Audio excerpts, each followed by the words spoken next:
Does that work? Yeah. Okay. You'll hear it, yeah, it'll go in here. Right? All right. Katie, does that work for you? 1, 2, 3, 1, 2, 3. Okay. Awesome. Is that good with you?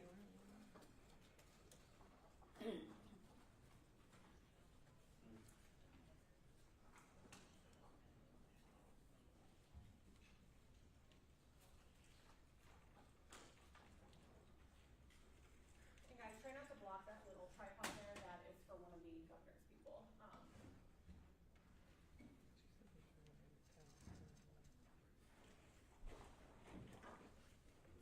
You need coffee.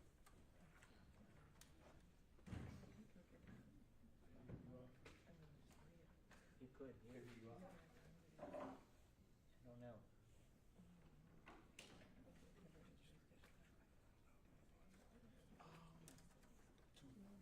Yeah.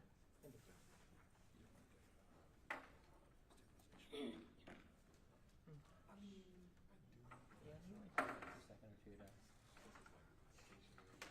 move your mic over there.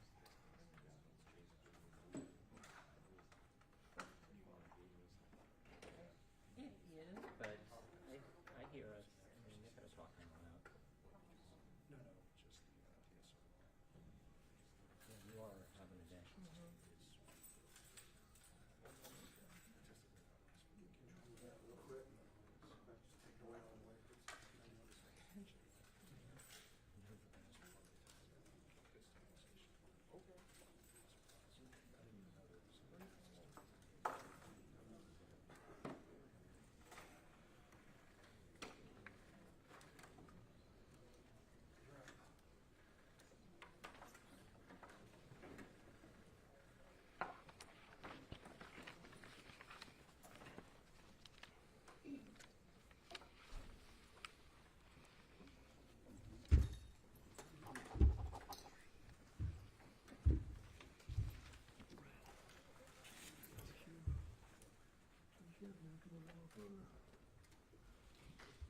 Give us a few minutes. We're getting there.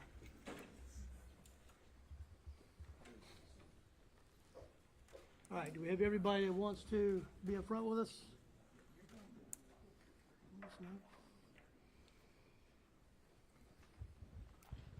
I think we have a little room down the side. We can balance it.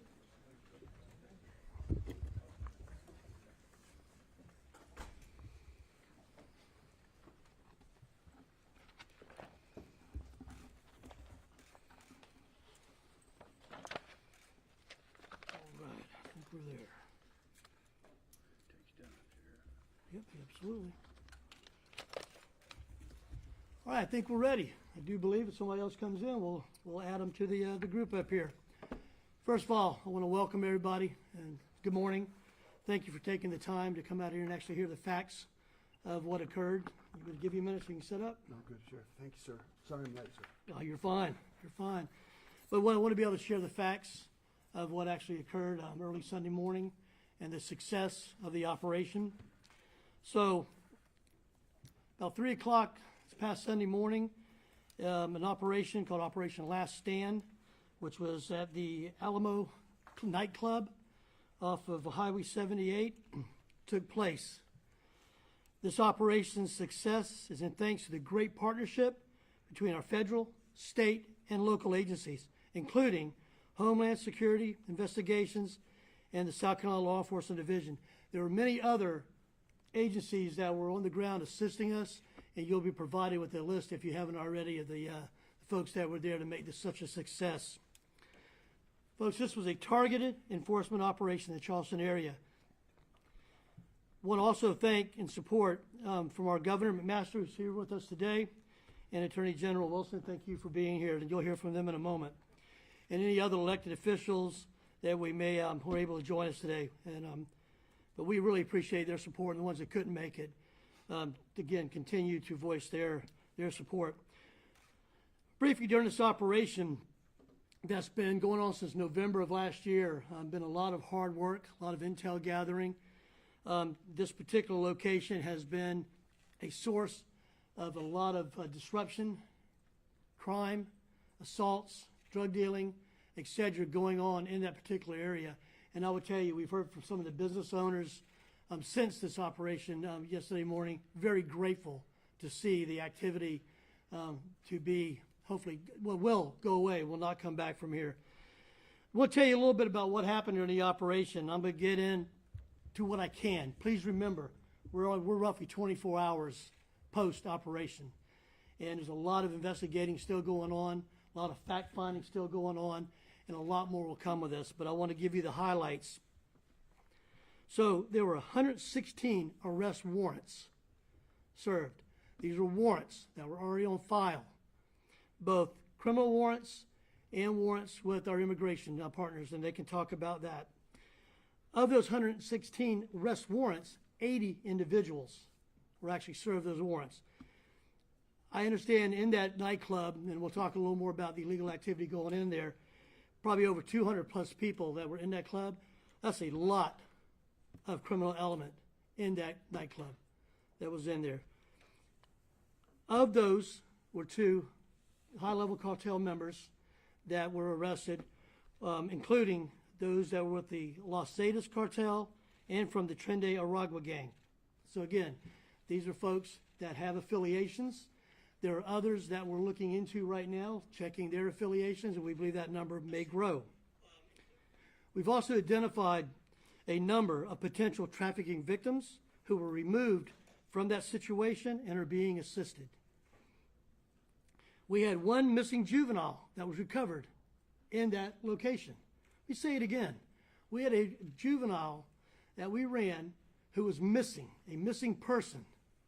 We're digging out a little more to find out why that missing individual wound up in that situation, but y'all can only imagine, so we'll continue working on that.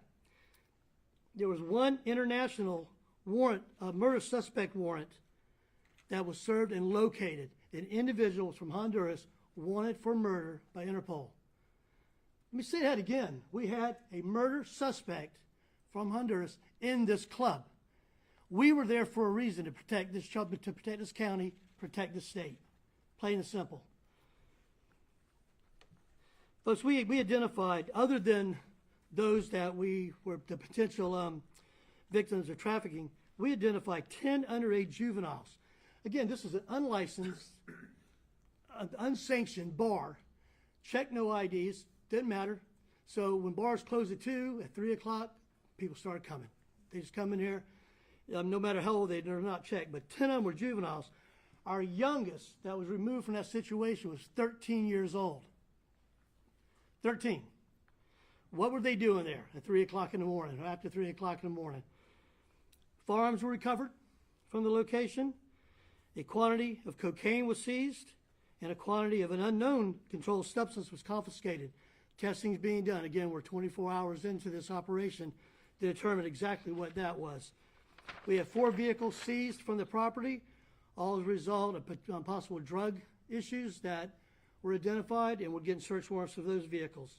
There's a large quantity of bulk currency that was recovered.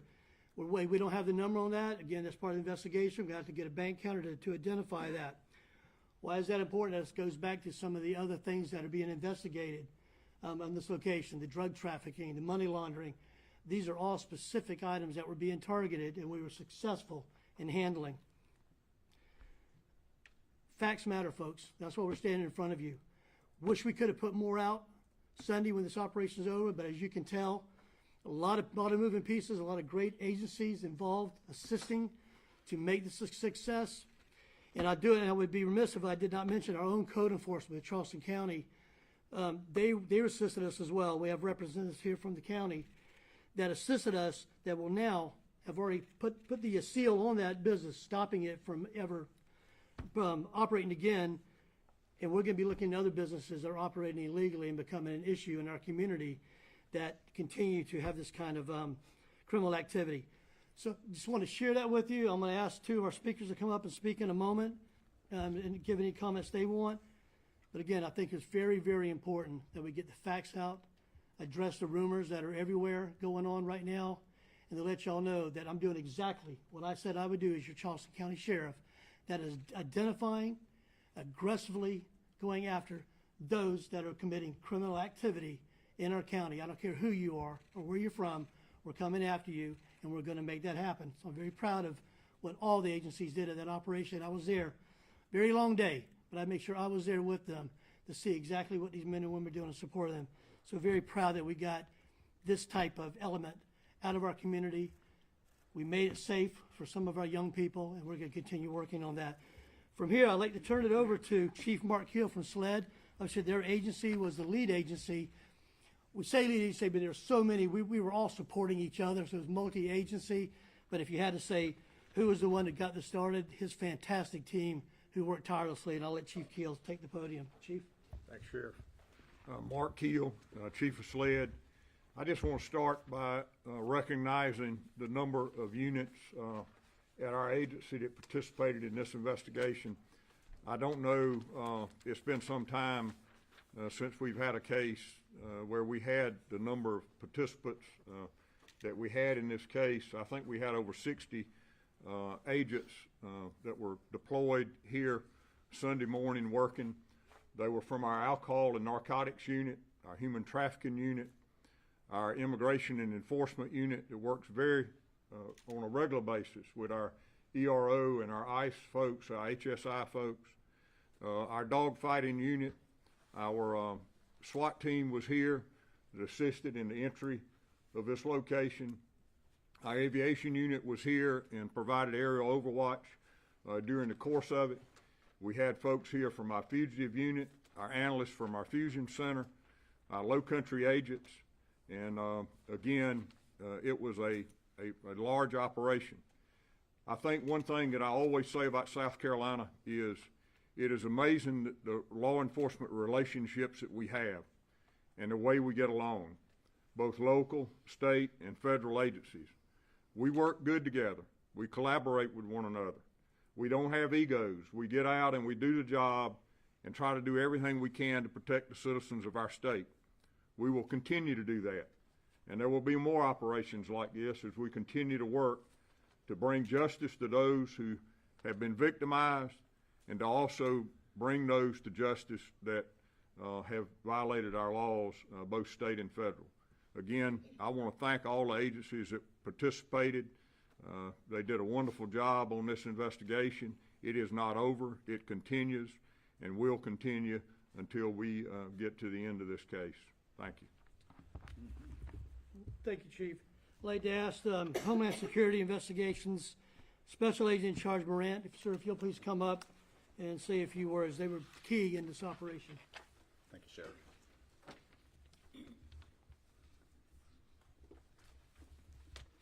Good morning. Thank you all for being here today. My name is Cardell Morant, and I'm the Special Agent in Charge for Homeland Security Investigations Charlotte, which covers North and South Carolina. I'm here today to speak about the results of a recent, highly coordinated enforcement action in the Charleston area, one that underscores our unwavering commitment to public safety, community protection, and the power of collaboration. Over the course of this joint operation, Homeland Security Investigations, working side by side with the Charleston County Sheriff's Office, South Carolina Law Enforcement Division, and our federal, state, and local partners, conducted an enforcement operation that led to the administrative arrest of more than 66 individuals who are in the United States illegally. These individuals were encountered during the execution of a search warrant at an unlicensed, illegal nightclub operating in plain view of the community. During this operation, we made 5 criminal arrests. Some of these individuals have been charged with serious offenses, including assault on a police officer, resisting arrest, possession of a controlled substance, and a felon in possession of a firearm. One individual taken into custody is wanted for murder in Honduras and will now face justice after evading it for far too long. Equally concerning, we encountered 7 juveniles at the location. These minors were turned over to the appropriate social services agencies to ensure they are safe and protected from further exploitation. This speaks to the deeply troubling conditions at this location, where criminal activity, illicit substances, and illegal firearms pose a direct threat not just to the neighborhood, but to the most vulnerable among us. This operation was not only about immigration enforcement, it was also about restoring order, removing threats from our streets, and ensuring the safety and well-being of of Charleston area residents. It reflects the critical importance of the whole of government approach we continue to take across this region and the country. This investigation is ongoing, and as such, additional details will be limited at this time. I want to take a moment to personally thank Sheriff Carl Ritchie of the Charleston County Sheriff's Office and Chief Mark Keel of the South Carolina Law Enforcement Division for their outstanding leadership and their department's commitment to this mission. Your agencies played a vital role in this operation, and we could not have achieved the success without your professionalism, insight, and dedication. To our federal and state partners, thank you as well. These kinds of results happen when agencies come together with one mission in mind: to safeguard the public and disrupt criminal networks that endanger our communities. To the people of Charleston, I want to reassure you, HSI and our partners are here for you. We're committed to protecting this community, holding criminals accountable, and ensuring that those who violate our laws, whether through violent crime or unlawful presence, are not allowed to continue doing so unchecked. This operation was a strong example of how law enforcement can work together to make our communities safer. We'll continue this important work with vigilance, professionalism, and partnership. Thank you. I'd like to ask our governor, maybe ask you to come up and say a few words. Governor, please, Thank sir. you, Sheriff.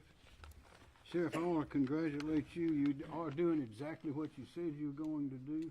President Trump is doing exactly what he said he was going to do, and it's making a difference. Just I invite you to think about this. You've heard some of these details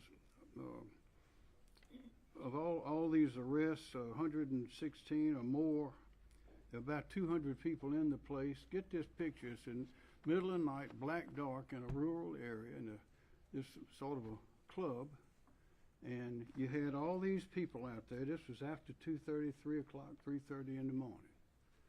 And you had all these arrests were made. You had trafficking victims. You had the missing juvenile. You had one international murder being sought by Interpol, which is based, as you know, international police based in Paris, France. 10 underage juveniles. They were in there at the bar with all these other people. Firearms recovered, cocaine seized, controlled substances confiscated, vehicles seized. So much currency seized, they had to send it to the bank and let them count it on one of those machines that they have. All of that going on right here under our noses for all this time. Now, how did this happen? One way it happened is when you don't have strong law enforcement, this is what happens. And when you have, particularly in these cases now, that we're going to have now and we will have for years to come, when we have illegal immigration, people with criminal backgrounds, people bent on causing trouble, that are recognized some as terrorists, that are allowed to come through a completely open border, this is what you get. I can't think of a single thing good that would have been going on at this location at this time of night in our county. But this is what we are getting as a result of the lack of enforcement and the non-enforcement of the laws under the Biden administration. We'd get it under any administration, but no administration has done it as poorly as the Biden administration. Well, things have changed, and this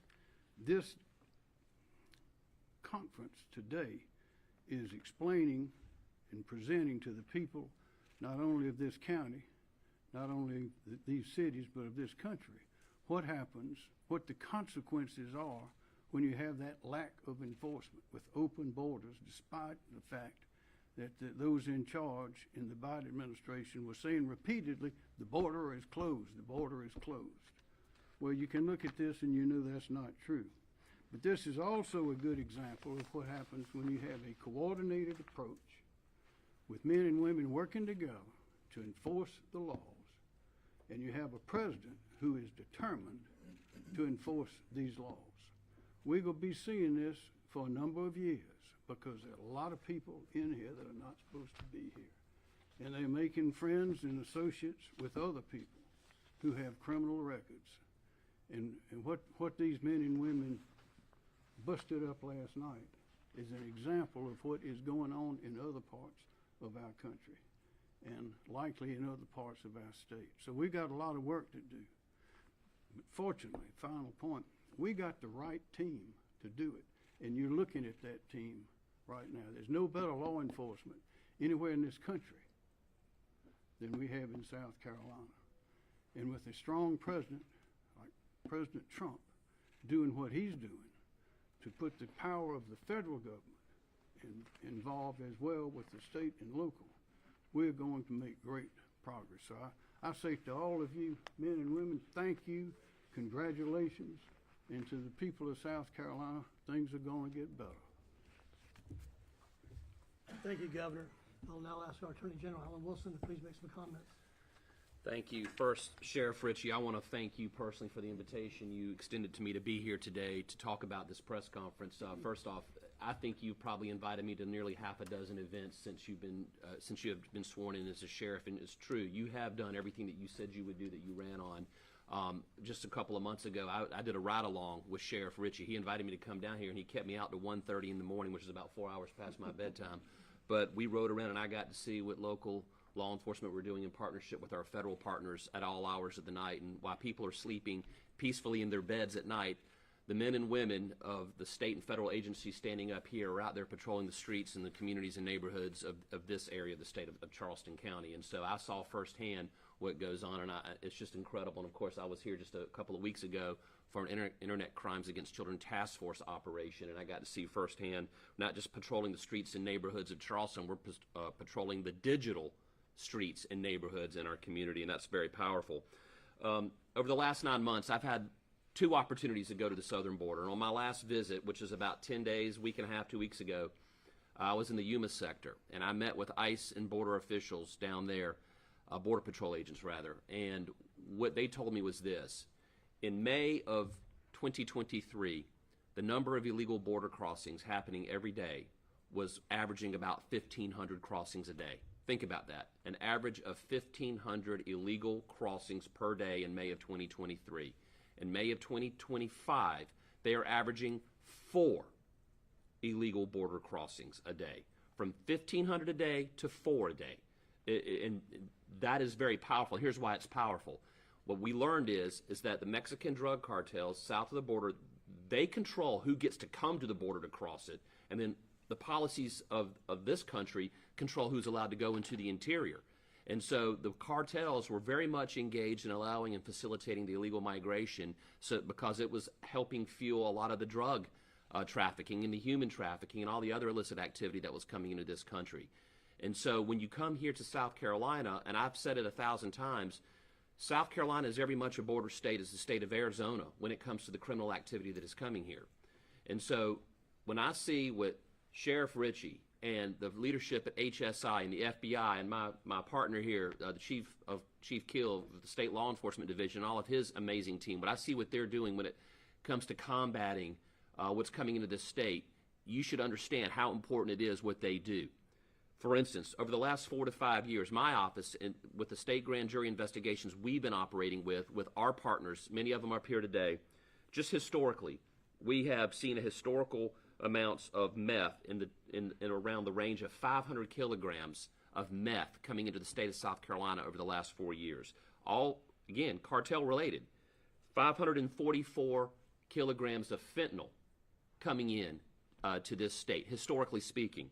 By the way, 1 kilogram of fentanyl is enough to kill 500,000 people, according to the DEA.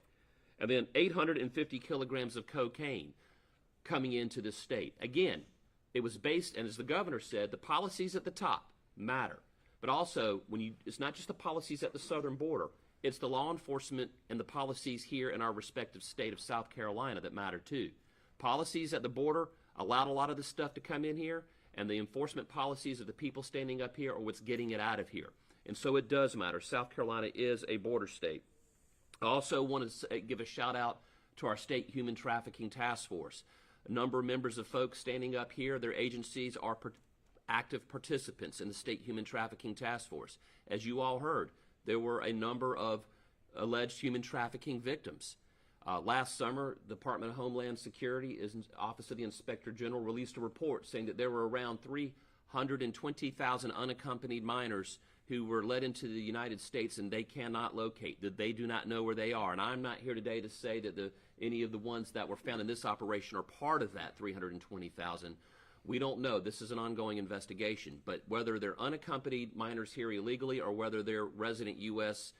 Or residents of South Carolina who are being trafficked, one is too many. And so I want to thank the state task force participants in their day jobs working this operation, but on their volunteer job with the task force, they are taking a number of these minors into custody to help them in that transition from being rescued from a life of trafficking to being a survivor. And so I want to thank our law enforcement partners who are part of that task force to help human trafficking victims. Again, I want to thank Sheriff Ritchie. I want to thank Chief Mark Keel. I want to thank Special Agent in Charge Morant and all of the other members up here and their respective agencies. And Governor, thank you for your leadership, being a pro-law enforcement governor. We always appreciate you having our back. So thank you, sir.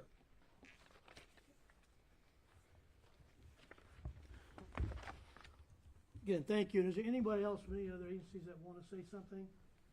I didn't think so. Blame me. Right now, we're going to take some questions. We're going to open it up. But please keep in mind, when you ask these questions, this is a very fluid, very active investigation. We're roughly 24 hours in. I'm hoping you see the transparency's here. We'll give it to you as soon as we can, when we can. As I said, operational security is still very important as we deal with the issues out here. So happy to take questions in just a minute.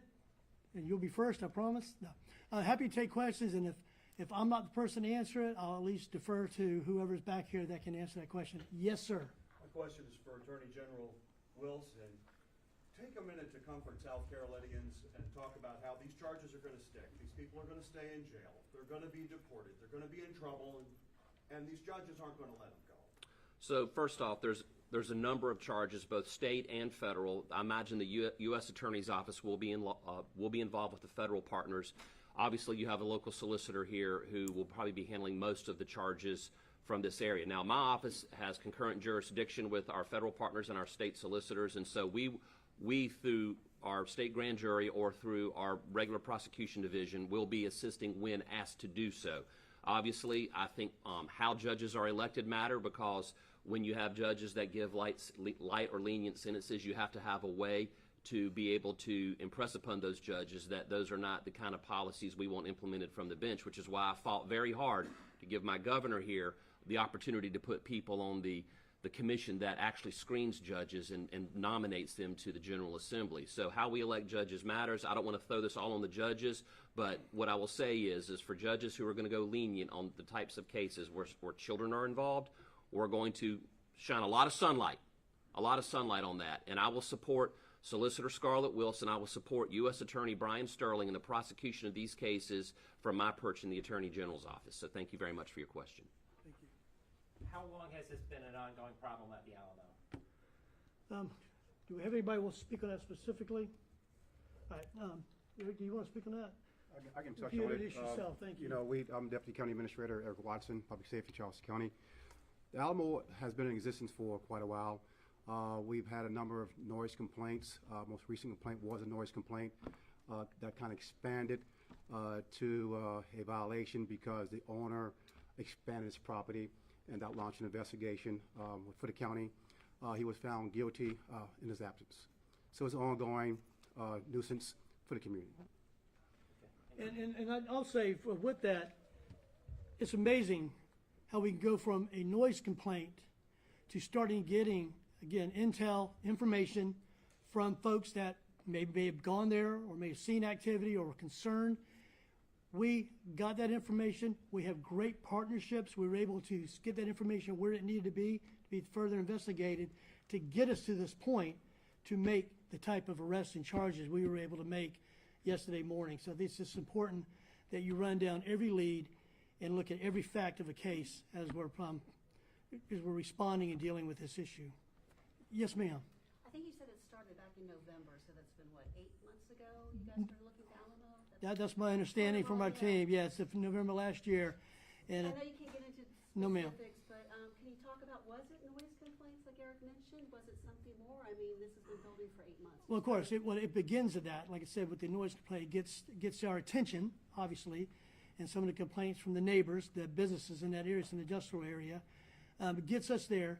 Obviously, as we start investigating and we start developing leads, that's when we started noticing the assaults occurring in the parking lot, maybe some of the different illegal activity that was going on that caused us to take a deeper look.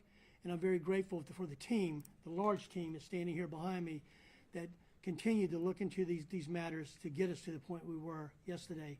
And then we'll continue investigating this, but thank you. Yes, ma'am. I believe you said that the establishment won't be able to operate anymore. Can you expand on that? Have they been shut down? I can. It's been shut down, obviously, after the operation. And we're working with our code enforcement partners with Charleston County that have already put a notice on the property. It's under investigation. There are going to be multiple county violations, we know, and code enforcement violations. And we'll update you as we get through those, that will not be allowed to operate as a bar ever again. It should never been a bar or nightclub to begin with. So that'll be addressed. Again, we'll be working with our state partners on that one as well, with the alcohol licensing or non-licensing and those type of issues. But there will be enough on the report when the code enforcement's through to ensure they are not able to open up again. What licenses did they not? Can you share what licenses they didn't have? They didn't have through the. Well, again, without.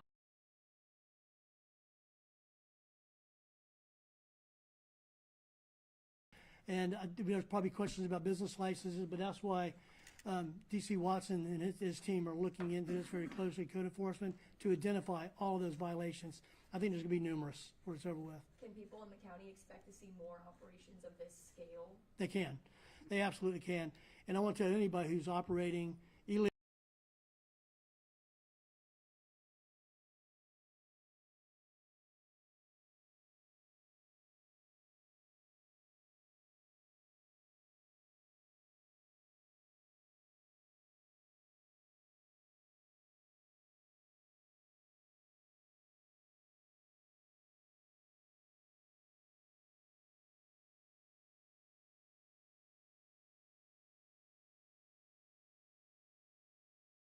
security, just to protect their properties when this place was open. So I think that's what we heard from some of those businesses, made phone calls saying thank you. And we need to see this happening so we could have a little better environment around us. So we will continue looking for those things. Yes, ma'am. Yes, ma'am. Hi, Sheriff. You Hey. said that 80 warrants were served. Can you tell us where those people were taken? Well, no, ma'am, there's 116 warrants with roughly 80 people. And I will defer back to our ICE or HISI folks, if y'all can speak it or not, or your PIO. And some of those warrants were criminal that were housed in our jail and being dealt with here. And I don't know if y'all want to speak on that or not, the others. I can provide further detail after. Let's see. So he'll provide that for you afterwards, the others, for operational reasons. Thank you. Yes, And ma'am. I also saw that SLED was the arresting agency on one person who was booked into the Sheridan Cannon Detention Center, who had a number of charges that sound similar to what you've mentioned about alcohol licensing and that type of thing. Is that the owner of the Alamo, or are you going to identify that person? Well, obviously, I'll defer back to SLED on that, and I'll let you speak on that, sir. This is your He is the operator of that establishment, or was. Anyone else? Yes, ma'am. Could you just share a general update on the victims, how they're doing, and what resources they're being given? Again, I can tell you those that were identified. And again, they're alleged right now. Our team they're working through that. DSS was involved.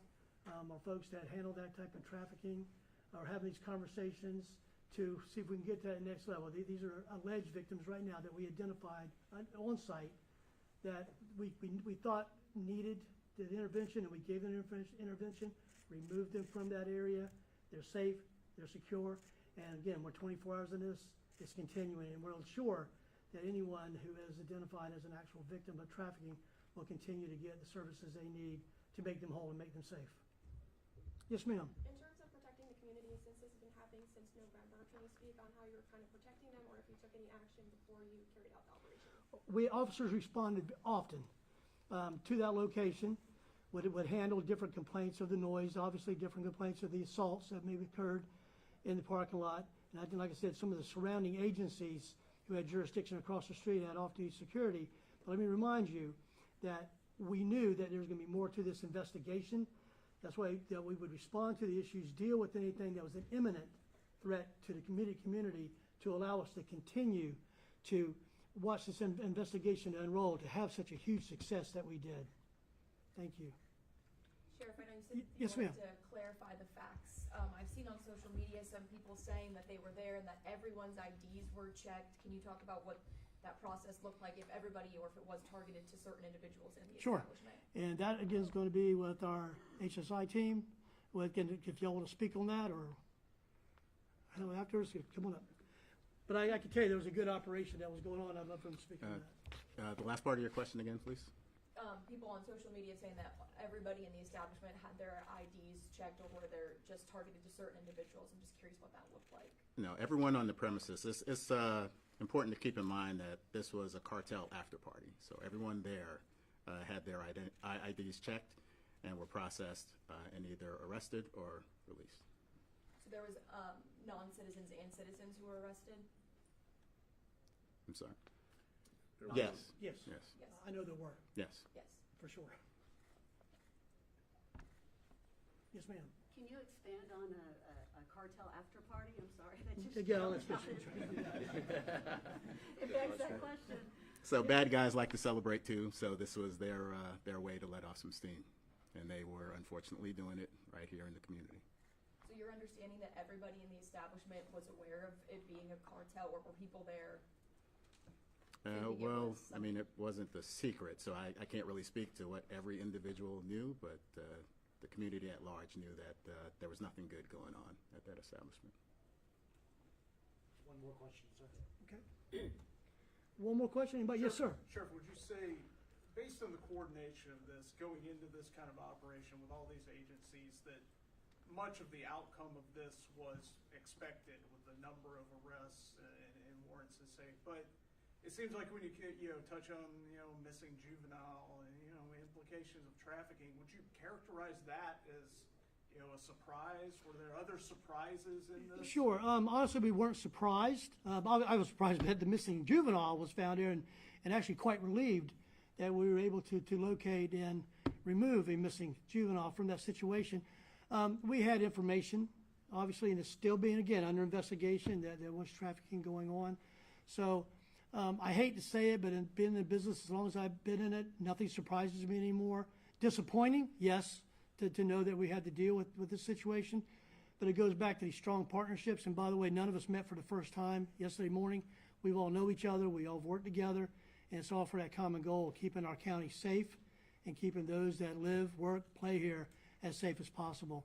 So great question, and I wish I could say it was a surprise, but not completely. But it was a nice bonus to get that missing child identified and picked up. And again, identifying as very young people that shouldn't have been at a bar anyway, and getting them to their parents and getting them off the street at that hour. But thank you. So we're going to wrap it up real quick. I'd be remiss if I didn't say this. Ongoing operation. We're continuing the investigation. We're continuing to follow every lead. So I would ask anybody who has any information specifically to the operation yesterday, the Alamo, or any other situation that may need to be reported, to report any crimes, or if you know of any victims or a victim of yourself from this location, we ask you to please call this number, 803-896-7400, and we will absolutely follow up on whatever information you give us and do our part to keep you safe. Yes. Well, sure, I'm getting some good advice here. He's right. Just remember, everybody is presumed innocent until they're convicted in the court of law. So that goes back to what I started earlier, facts matter. So I'm hoping getting this information out, being as transparent as we can, just to know these folks, we had probable cause to make these arrests. That's why they were made. Still have a court system that is still one of the best in the world, that these folks will be going through the court system and being dealt with at that level. So thank you for that, sir. And thank you for all your time. And as these continue, we will continue to update you on this operation. We'll continue to include you on others as we're making our county safe. So thank you again for your time.